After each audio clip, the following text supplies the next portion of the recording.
Fala pessoal, tudo bem com vocês? Como é que vai a vida de vocês? Tudo certo? Hoje estamos aqui para mais um vídeo do nosso Deus não está morto. Hoje para ler Atos capítulo 13 e sermos edificados pela palavra de Deus. Essa leitura aqui de hoje a gente vai falar sobre Barnabé e Saulo, a primeira viagem missionária. Vamos falar também de Elias, o mágico, e vamos falar também de João Marcos, volta para Jerusalém, o testemunho de Paulo em Antioquia e a questão também instados a pregar no sábado seguinte. Paulo e Barnabé vão para os gentios. Então, são esses os assuntos de hoje, mas a gente tem muito mais coisas. Nesse pequeno capítulo aqui, nós já temos muitas coisas importantes, que é o que a gente aprende isso nesse capítulo, a como lidar com as coisas do maligno, né? Ou com aqueles que querem, de alguma forma, se aproveitar, né, das coisas do maligno. Então, vamos ler o texto que você vai entender melhor o que eu quero dizer. Barnabé e Saulo, a primeira viagem missionária. Havia na igreja de Antioquia profetas e mestres: Barnabé Simão, por sobrenome Níger, Lúcio de Cirene, Manaém, Colasso de Herodes, o tetrarca, e Saulo. E servindo eles ao Senhor e jejuando, disse o Espírito Santo: Separai-me agora Barnabé e Saulo para a obra a que os tenho chamado. Então, jejuando e orando, e impondo sobre eles as mãos, os despediram. Então aqui a gente vê duas coisas interessantes aqui, meus irmãos. Que eles foram separados, né? Barnabé e Saulo foram separados para a obra, mas foi feito o quê? Foi feito um jejum, oração e uma imposição de mãos. Então, quando a gente vai tratar de liderança de igreja, eu sei que tem pessoas que creem realmente que para você tornar alguém um pastor, alguém, de fato, um pastor, realmente tem gente que acredita literal que é o óleo, que você precisa derramar o óleo sobre a pessoa. Mas, pessoalmente, eu teria uma interpretação mais tradicional disso aí. Eu penso que, para nós cristãos da Nova Aliança, se você colocar a imposição de mãos, já é o suficiente para consagrar uma pessoa a um ministério e tudo mais, tá? Não só para consagrar ministérios, mas também pastores e tudo mais, porque vai muito mais da questão de você ver o texto, por exemplo, aqui, ó, impondo sobre eles as mãos, os despediram. Então vai muito mais da questão, não do que é colocado na pessoa, mas da pessoa entender a real função que ela está fazendo, tá? Então eu penso o seguinte, gente: ministério não é cargo, ministério é posição. Tem pessoas que já são missionários, mas nunca se falaram como missionários. Tem pessoas que já são evangelistas, mas nunca foram separadas para isso, mas elas já são naturalmente. Então, ministério é uma posição. A gente aprende aqui, ó, porque Paulo, aqui no caso aqui, Barnabé no caso, né? A gente vê aqui que foi um ministério dado a eles, mas eles na prática já viviam meio que isso, entendeu?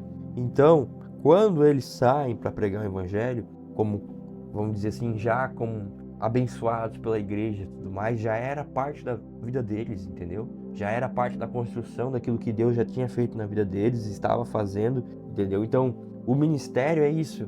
Você já é um ministro cristão, e aí, quando você atinge uma maturidade nisso, você pode ser colocado como um pastor, como um presbítero, como um diácono, como um bispo, como... Enfim, você é colocado a partir do momento que você já vive aquilo. Você vai vivendo aquilo na prática, e aí o cargo, o nome, a posição, ela se torna uma consequência, tá bom? Muita gente quer o quê? Muita gente quer a posição, mas não quer a função principal da posição, que é servir, tá bom? Então a gente tem que tomar cuidado, tem que pensar isso, sabe? Eles colocaram as mãos, né, sobre as pessoas para fazer, pessoas que eram ministro do evangelho e tudo mais, mas a gente vê que a preocupação deles maior não era a questão do ritual, ou a questão de, esse cargo aqui, tô dando para você, olha, você tem um cargo, nossa. Não, a preocupação deles era já tá fazendo isso, e aí quando acontecer de eles realmente serem enviados, aquilo ser consequência apenas. Entendeu? Entende o que eu quero dizer? Muita gente tá na igreja, não, eu quero ser pastor, não, eu quero ser evangelista, não, eu quero ser... Quer ter o cargo, mas não faz a função. Não faz a função, não ajuda ninguém, não conversa com ninguém, não cuida de ninguém, não evangeliza ninguém no dia a dia, mas quer o cargo para dizer que é alguma coisa. Não precisamos disso, meus irmãos. Não precisamos disso. Se você tem um coração que já vive, pense e entenda que o cargo de pastor, cargo de bispo, enfim, de evangelista, isso é consequência. Isso é consequência de você viver isso, tá bom? Mas nós devemos se preocupar muito mais em viver do que ter o cargo. Isso a gente aprende aqui, porque vê que eles já estavam tendo respeito pela igreja para ser enviados. E vê como Paulo já era um cara que já era reconhecido, mesmo que, no caso aqui Saulo, como Saulo, né? Mesmo que ele matava cristãos anteriormente. Vê como ele já teve um respeito pela igreja aqui, tá bom? Ó, então, jejuando e orando, impondo sobre eles as mãos, os despediram. Tem muito a ver essa questão de orar e jejuar, né? Isso aqui é uma das coisas importantíssimas da fé cristã. Por quê? Porque a igreja sem jejum e sem oração, ela se torna uma igreja morta. O jejum, ele é importantíssimo. Ah, mas eu estou na nova aliança, não tenho que jejuar mais. Mentira. Por quê? A gente vê na igreja primitiva jejuns e oração, sim. Na história da igreja, sim. Muito jejum e muita oração. Inclusive, eu estou lendo um livro agora sobre isso, sobre a questão da igreja primitiva, e realmente tem muito jejum e oração. Muitas cruzadas evangelísticas tiveram como base para aquilo acontecer o jejum e oração. Não tem como, meus irmãos, não tem como você encarar milhões de pessoas, converter milhão de pessoas se você não é convertido também, entendeu? Então a gente tem que aprender isso. E foram as mãos e os despediram. Elimas, o mágico, enviados, pois, pelo Espírito Santo, desceram a Seleucia e dali navegaram para Chipre. Chegados a Salamina, anunciaram a palavra de Deus nas sinagogas judaicas. Tinham também João como auxiliar. Havendo atravessado toda a ilha até Pafos, encontraram um certo judeu mágico, falso profeta de nome Bar-Jesus, o qual estava com o procursor Sérgio Paulo, que era homem inteligente. Este, tendo chamado Barnabé e Saulo, diligenciava para ouvir a palavra de Deus. Mas opunha-se-lhes Elimas, o mágico, porque assim se interpreta o seu nome, procurando afastar da fé o procônsul.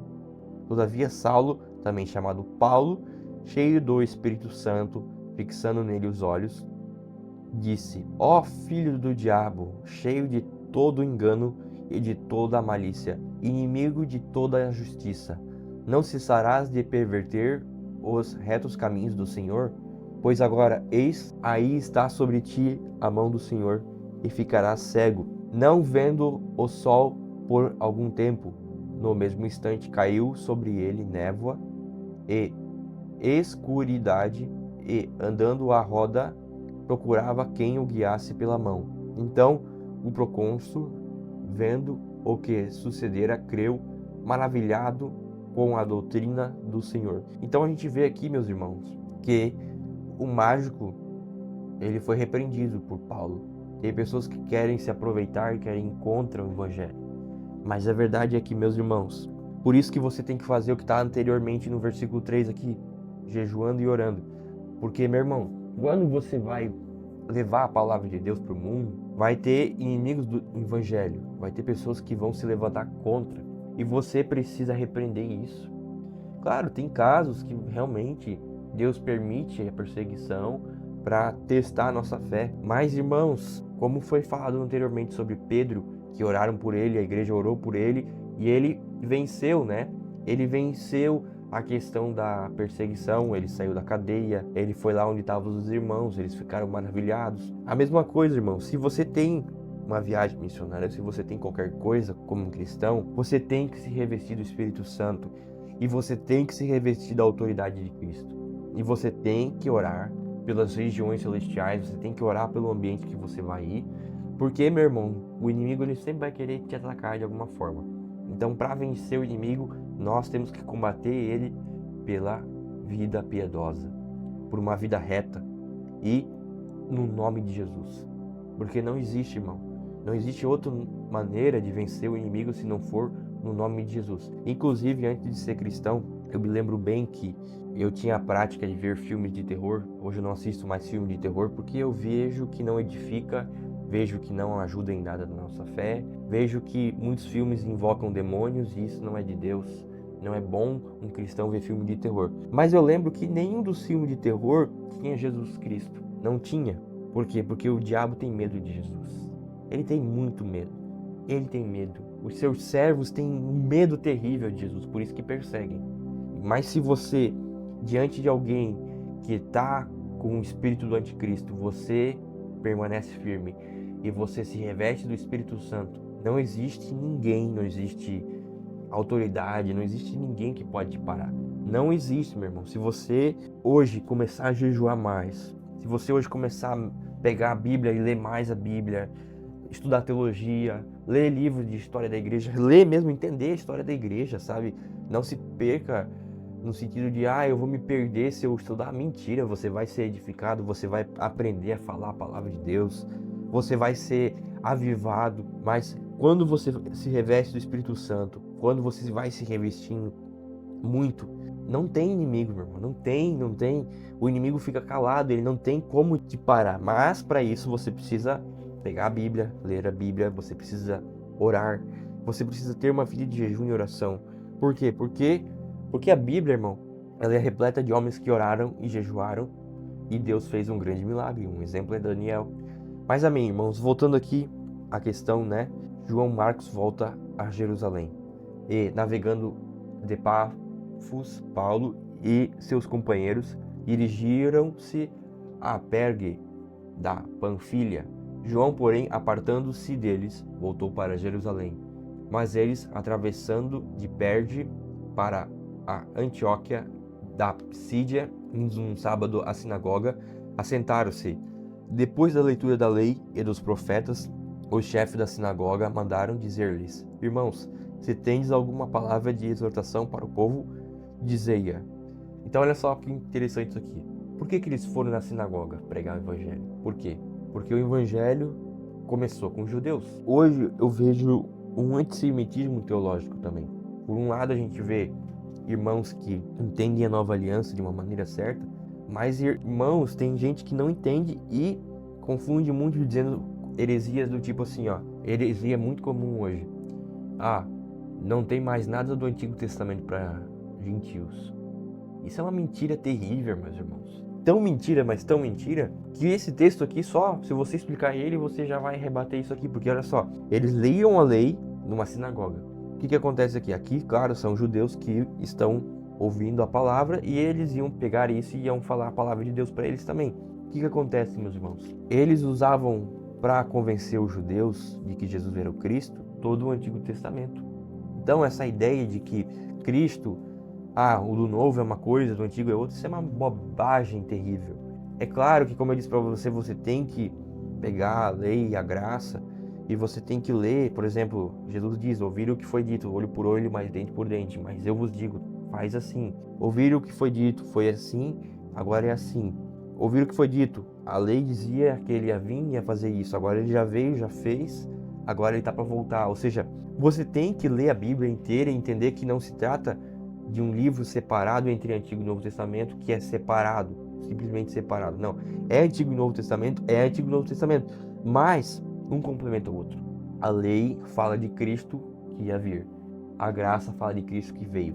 A lei durou até João porque ela apontou para Cristo, mas não é que a lei cessou, a lei não cessou, só que a lei agora está no nosso coração. Então quando nós oramos, nós lemos a Bíblia, nós temos essa lei no nosso coração agora. Não é que agora nós estamos em Cristo, nós estamos na nova aliança e a graça, tipo assim, tudo que é Antigo Testamento, nada serve para nós. Isso é uma grande heresia, tá, irmãos?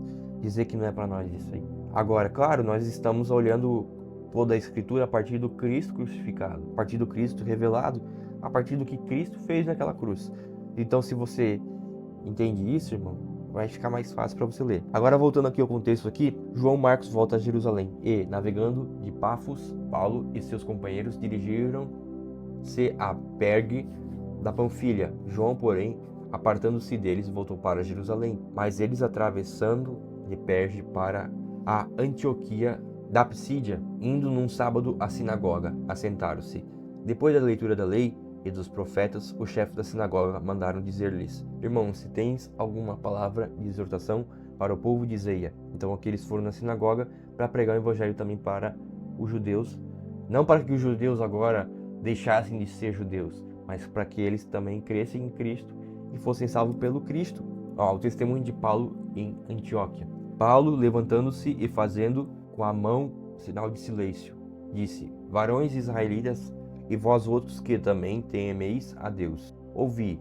O Deus deste povo de Israel escolheu nossos pais e exaltou o povo, como está lá em Êxodo 1:7, durante sua peregrinação na terra do Egito, donde os tirou com um braço poderoso. Isso está lá em Êxodo capítulo 12, 51. E suportou-lhes os maus costumes por cerca de 40 anos, como está lá em Números 14, 34 e Deuteronômio 1, 31. Ó, por cerca de 40 anos no deserto. E havendo destruído 7 nações na terra de Canaã, deu-lhes essa terra por herança. Está lá em Deuteronômio 7:1 e Josué capítulo 14:1. Vencidos cerca de 450 anos depois disso, lhes deu juízes até o profeta Samuel. Então eles pediram um rei, e Deus lhes deparou Saul, filho de Quis, da tribo de Benjamim, e isto pelo espaço de 40 anos. Então está lá em Juízes 2:16, está lá também em 1 Samuel 3:20, também está lá em 1 Samuel 8:5 e está lá em 1 Samuel 10:21. Então olha só, e Deus lhe deparou Saul, filho de Quis, da tribo de Benjamim, e isto pelo espaço de 40 anos. E tendo tirado a este, 1 Samuel 13:14, levantou-lhes o rei Davi, do qual também dando testemunho disse: Achei Davi, filho de Jessé, homem segundo o meu coração, que fará toda a minha vontade. Isso está lá em 1 Samuel 16:12, Salmo 89:20. Da descendência deste, conforme a promessa, trouxe Deus a Israel o Salvador, que é Jesus, havendo João primeiro pregado a todo o povo de Israel, antes da manifestação dele, batismo de arrependimento. Então é um batismo de preparação, né? A gente fala do batismo de João. Claro que existe uma questão, né? João batizou nas águas e Jesus também batizou nas águas, mas a questão é que o batismo de João, ele apontava para o Cristo. O João, ele na verdade, o batismo dele, né? A gente vê que é importante, mas a gente vê que era um batismo que João estava meio que assim, ó, uma questão de preparação de caminho, entendeu? E quando Cristo veio, ele é o caminho, entendeu? João prepara, Cristo é. João aponta, Cristo cumpre. João é como se fosse o maior do Antigo Testamento, porque ele é o último antes que Cristo viesse. Olha só, batismo de arrependimento, então tem a ver com essa questão, né, de preparar o povo para receber Cristo. Marcos 1:4, Lucas 3:3. Mas ao completar João sua carreira dizia: Não sou quem supondes, mas após mim vem aquele de cujos pés não sou digno de desatar as sandálias. Então está lá em João 1:20 e Mateus 3:11, Marcos 1:7, Lucas 3:16 e João 1:27. Então, após mim vem aquele de cujos pés não sou digno de desatar as sandálias. Irmãos, descendência de Abraão, e vós outros os que temeis a Deus, a nós não nos foi enviada a palavra desta salvação, pois os que habitam em Jerusalém e as suas autoridades, não conhecendo Jesus, nem os ensinos dos profetas que se leem todos os sábados, quando o condenaram, cumpriram as profecias. Ou seja, eles, por não conhecer a Escritura, crucificaram o Cristo revelado.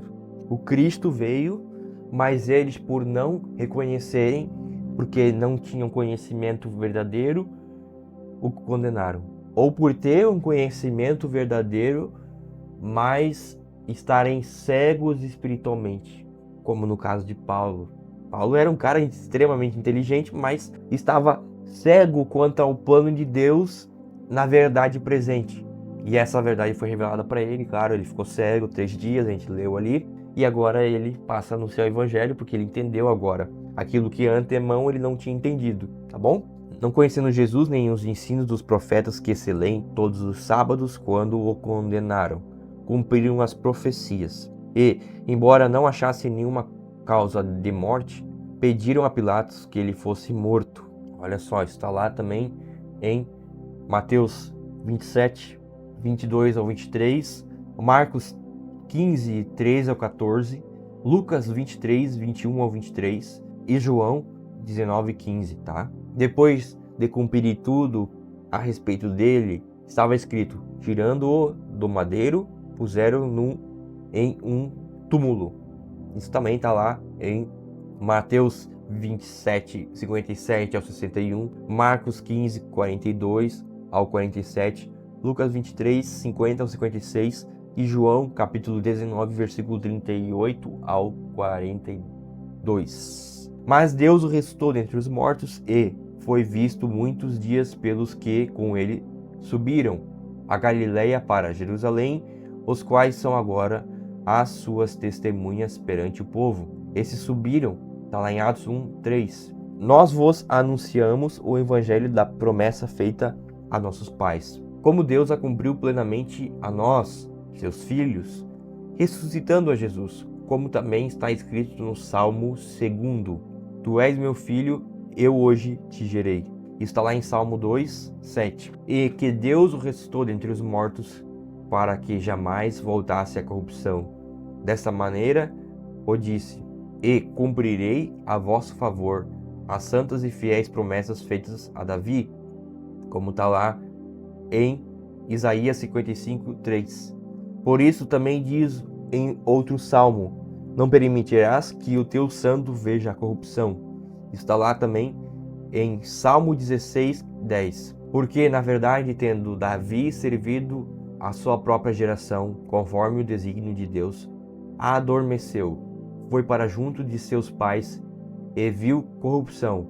Porém, aquele a quem Deus ressuscitou não viu corrupção. Por quê? Porque não pecou.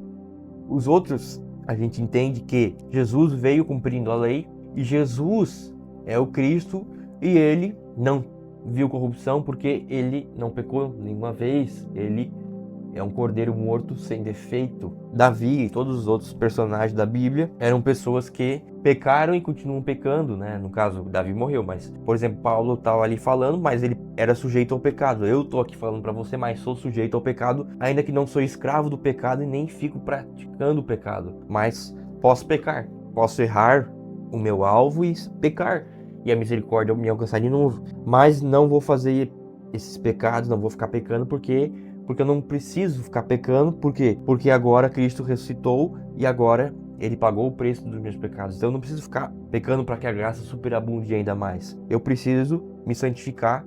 Por quê? Porque essa é a vontade de Deus, que todos se santifiquem. Mas vamos lá. Foi para junto dos seus pais e viu corrupção por causa disso, porque é por causa do pecado. Porém, aquele a quem Deus ressuscitou não viu corrupção, ou seja, não pecou. Tomais, pois, irmãos, conhecimento de que se vos anuncia remissão de pecados por intermédio deste, e por meio dele todo o que crê é justificado, ou selado, ou também é agora feito justo, né? De todas as coisas das quais vós não pudesses ser justificado pela lei de Moisés. Notai, pois, que não vos sobrevenha o que está dito nos profetas: Vede, ó desprezadores, maravilhai-vos e desvanecei, porque eu realizo em vossos dias obra tal que não crereis se alguém vô-la contar. Está lá em Abacuque 1:5. Veja que fala aqui, ó, de todas as coisas das quais vós não pudesseis ser justificados pela lei de Moisés. Então, a lei de Moisés, ela veio para apontar o Cristo que viria. Agora o Cristo veio. Ele foi revelado aos seus. Os seus o rejeitaram, como nós lemos lá em João. Mas a todos aqueles que creem, ele deu o direito de se tornarem os seus filhos. Isso quer dizer que Deus rejeitou Israel? Mais uma vez, repito, não. Deus não rejeitou Israel e a gente vai ler isso lá em Romanos 11. Mas voltando aqui, ó. A lei de Moisés, então, ela tem o seu ápice em Cristo, porque ela apontava para Cristo. Ela aponta para Cristo como uma sombra que aponta para ele. Agora ele veio, ele cumpriu tudo aquilo que os profetas até então estavam falando. É isso que nós lemos aqui. Paulo aqui, e a gente vê toda a questão aqui, que ele faz uma exposição da lei de Moisés para mostrar que Jesus é o cumprimento de tudo aquilo que Davi falou, do descendente de Davi, tudo aquilo que foi falado, né, por intermédio dos profetas. Jesus é o cumprimento, Cristo é o cumprimento. Ele veio, mas a cegueira deles não fez eles reconhecerem. Mas agora, quem não reconheceu? Os líderes. Por quê? Porque Jesus mesmo falou: erreis por não conhecer as Escrituras. Ainda que tinham muitos judeus piedosos que não creram. Por quê? Porque erreis por não conhecer as Escrituras. Veja, os fariseus, como foi falado anteriormente, os saduceus e todos esses aí, tinham umas divisões loucas ali, alguns não criam em ressurreição e tudo mais, mas eram pessoas estudadas. Eram pessoas estudadas, meus amigos. Eram gente estudada. Mas por que não creram? Porque Deus permitiu isso. Mas não creram por causa da cegueira espiritual. Mas Deus permitiu porque nós hoje temos acesso ao Pai pelo Espírito Santo. Então Deus permitiu tudo isso para mostrar a graça tanto para eles quanto para nós. Mas voltando aqui ao texto aqui, a gente vê, vede, ó desprezadores, maravilhai-vos e desvanecei, porque eu realizo em vossos dias obra tal que não crereis se alguém vô-la contar. Está lá em Abacuque 1:5. Instados a pregar no sábado seguinte. Então, olha só, a obra que Paulo foi falar aqui, a exposição de Paulo foi tão boa que no sábado seguinte, que era o dia que eles iam cultuar a Deus, ele teve que voltar lá para pregar o evangelho. Então, qual é o contexto disso aqui? O contexto é Paulo, como um judeu cristão agora, que está expondo o evangelho primeiramente para os seus, ele volta no sábado seguinte, no Shabat, né? E olha só, ao saírem eles, rogaram-lhes no sábado seguinte lhes falassem essas mesmas palavras. Despedida a sinagoga, muitos dos judeus e dos prosélitos piedosos seguiram Paulo e Barnabé, e estes, falando-lhes, os persuadiram a perseverar na graça de Deus. Então, olha que legal. Paulo e Barnabé vão para os gentios. No sábado seguinte, afluiu quase toda a cidade para ouvir a palavra de Deus. Mas os judeus, vendo as multidões, tomaram-se de inveja e, blasfemando, contradiziam o que Paulo falava. Então, Paulo e Barnabé, falando ousadamente, disseram: cumpria que a vós outros, em primeiro lugar, fosse pregada a palavra de Deus. Mas, posto que a rejeitais e a vós mesmo vos julgais indignos da vida eterna, eis aí que nós volvemos para os gentios, porque o Senhor assim nolo determinou. Eu te constituí para a luz dos gentios, a fim de que sejais para a salvação até os confins da terra. Está lá em Isaías 42, 6, 49, 6.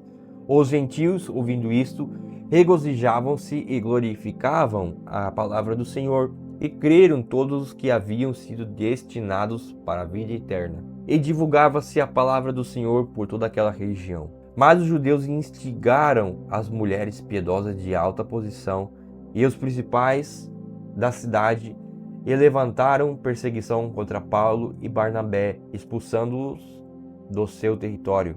E estes, sacudindo contra eles, ou contra aqueles, o pó dos pés, partiram para Icônio. Os discípulos, porém, transbordavam de alegria e do Espírito Santo. Esse aqui, sacudindo o pó dos pés, né? Tá lá em Mateus 10:14, Marcos 6:11, Lucas 9:5 e 10:11. Então veja, aparentemente ler isso aqui, como eu disse, dá a impressão que sacudiu os pés, então Deus rejeitou o povo de Israel. Não, Paulo vai depois explicar. Claro, ele sacudiu os pés realmente aqui. E sacudir os pés era um protesto contra aquelas pessoas. Mas isso quer dizer que Deus rejeitou Israel? De maneira nenhuma, como diz lá em Romanos 11. Eu vou ler isso aqui rapidão antes de a gente terminar. Eu vos digo, Romanos 11. Até vou abrir o texto aqui para você ler comigo. O próximo livro que a gente vai ler vai ser Romanos, então vai ser bem legal para a gente tirar isso do nosso coração aqui e entender completamente. Olha só. Pergunto, pois, terá Deus porventura rejeitado o seu povo? De modo nenhum, porque eu também sou israelita, da descendência de Abraão, da tribo de Benjamim. Deus não rejeitou o seu povo, a quem de antemão conheceu. Ou não sabeis o que a Escritura refere a respeito de Elias, como insta perante Deus contra Israel, dizendo... Aí aqui ele vai falar, mas olha só, Deus rejeitou o seu povo? De modo nenhum. Então Deus não rejeitou Israel apenas agora, nesse momento. Nós agora temos, por meio da igreja, a vocação de pregar o evangelho ao mundo, né? A questão é, deixaram eles de ser povo de Deus? A salvação é pela fé em Cristo Jesus. Mas a Bíblia fala que Todo aquele que nele crê tem a vida eterna. Então a salvação, ela é condicionada realmente a crer em Cristo, né? A salvação. Mas quer dizer que Deus rejeitou o povo de Israel? Não, Deus não rejeitou o seu povo. Por que ele não rejeitou o seu povo? Porque Deus tem promessa para o povo de Israel, inclusive da conversão em massa deles, tá? Conversão em massa de muitos judeus se voltarem para Cristo. E nesses últimos anos, segundo Luiz Saião, um dos maiores estudiosos da Escritura e da teologia cristã atualmente, muitos cristãos têm pregado o evangelho para judeus e muitos judeus têm se voltado a Cristo. Muitos judeus. E isso vai acontecer e vai acontecer muito. Muitos cristãos vão pregar para muitos judeus e muitos judeus vão se converter a Cristo. Porque o nosso Deus é o Deus deles. Nós que estamos usando o Deus deles. Mas vai acontecer, meu irmão, com o tempo de muitos judeus se converterem a Cristo ainda mais. Tá bom? Porque essa cegueira, ela não vai ser para sempre. Ela não vai ser para sempre. A Bíblia mesmo fala lá em Romanos 11. Amém, irmãos? Então, muito obrigado por essa leitura de hoje. Obrigado por você estar me ouvindo. Se você está em paciência de me ouvir, é porque você gosta de Jesus. Porque, rapaz, nem eu tenho paciência de me ouvir tanto. Mas se você está gostando disso aqui, deixa o seu like, compartilhe com um amigo seu. Eu não estou aqui para mostrar que eu sei mais. Pelo contrário, eu sou tão merecedor da graça de Deus, tão indigno, vamos dizer, da graça de Deus, mas por causa de Cristo eu sou digno. Eu não era merecedor, mas Ele me fez merecedor por causa do seu sangue derramado naquela cruz. Por causa dele eu tenho a vida eterna. E é isso que me importa. Obrigado, meus irmãos. Pai Deus, obrigado pela vida de cada irmão. Obrigado pela Tua palavra. Nos cura, Espírito Santo. Abre nossas mentes para que nós possamos viver tudo o que está escrito, mas também sermos protegidos do maligno, Pai. Em nome de Jesus. Que nós possamos pregar a todas as nações e batizar em nome do Pai, do Filho e do Espírito Santo. Fazer discípulos de todas as nações. E batizar estes em nome do Pai, do Filho e do Espírito Santo. Em nome de Jesus Cristo. Deus te abençoe na paz de Cristo. Até amanhã. Valeu, que vamos ler Atos capítulo 14. Valeu, um abraço.